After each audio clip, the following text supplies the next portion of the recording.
What I'm about to tell you is something I still think about often, especially during this time of year.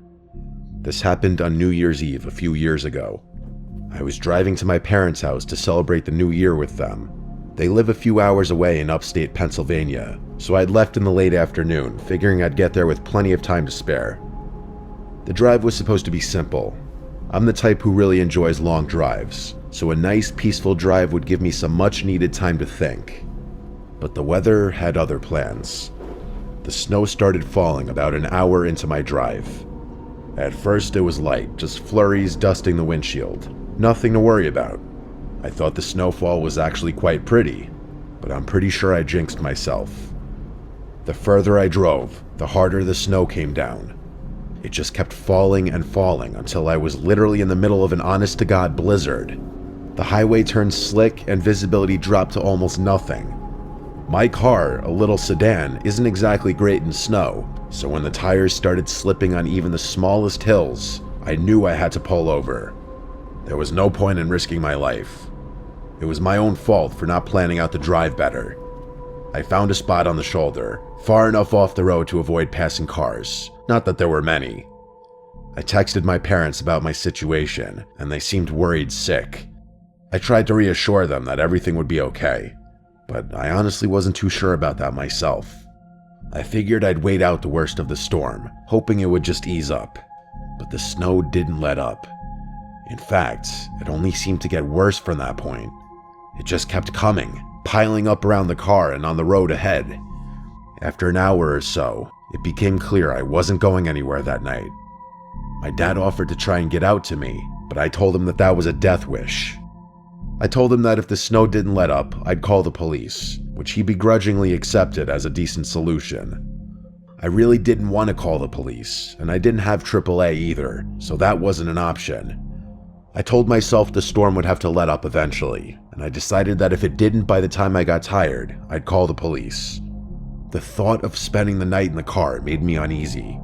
I didn't want to run out of gas trying to keep warm, and I was worried about killing the battery if I kept the lights or heat on too long. I sat there, turning the engine on and off every so often, trying to conserve what I could.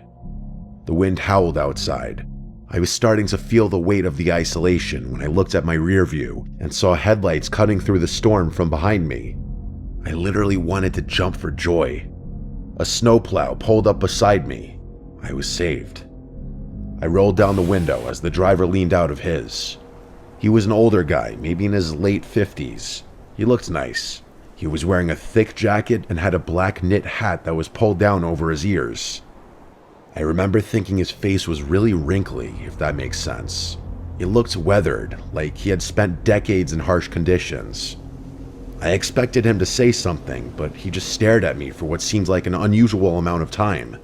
Eventually, he spoke, asking me if I was okay. He had a really gruff voice, definitely a smoker, and it was honestly kind of off-putting. I told him that I didn't think my car could handle the conditions, trying to be friendly but also keep my voice steady.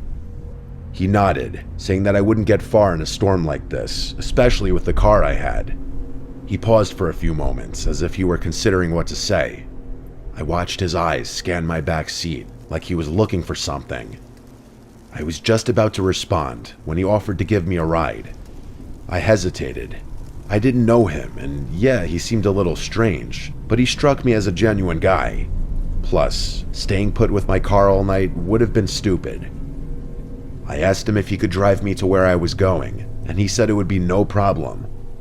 I then asked him what I should do about my car, to which he shrugged his shoulders and said, "Leave it." After a moment, I agreed. I grabbed my bag and climbed into the cab of the plow.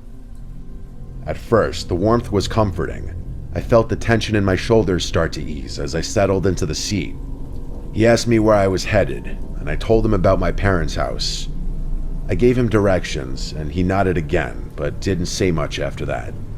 The silence wasn't awkward, but as the minutes passed, I started to feel more and more uncomfortable. That's when I noticed something odd. He wasn't driving in the direction of my parents' house. I knew because the navigation was literally pointing in the opposite direction. I mean, we were on a local highway. There were only two ways to go. I tried my best to sound calm and and asked him if we were going the right way in the most normal tone I could muster. I don't think I did a good job though, because I could feel his demeanor slightly change with my question. Without looking at me, he told me we were taking a short detour and that the back roads would be better than the highway. I didn't know the area well enough to argue, but something about the way he said it made my stomach twist.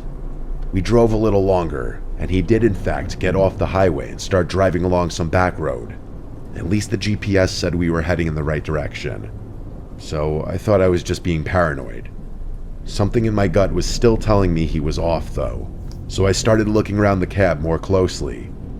There were red flags everywhere. Empty liquor bottles rolled on the floor near his feet. There were torn up maps stuffed into the side pockets, and I caught a glimpse of a knife wedged between the seats. I felt my heart start pounding. You know that feeling where your heart just starts beating like crazy and you're worried other people can hear it? That's what was happening to me. By that time, I was also positive we weren't going the right way.